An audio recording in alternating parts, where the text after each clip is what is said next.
चला या पटकन आमचे खानदेश स्पेशल शेंगदाण्याची चटणी खायला आणि मी ती कशी केली बघाच।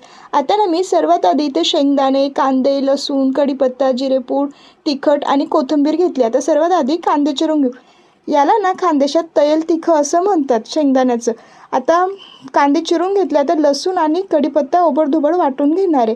आता तो वाटून झाला होता म्हणून आधी कढई ठेवून शेंगदाणे छान भाजून घेऊ।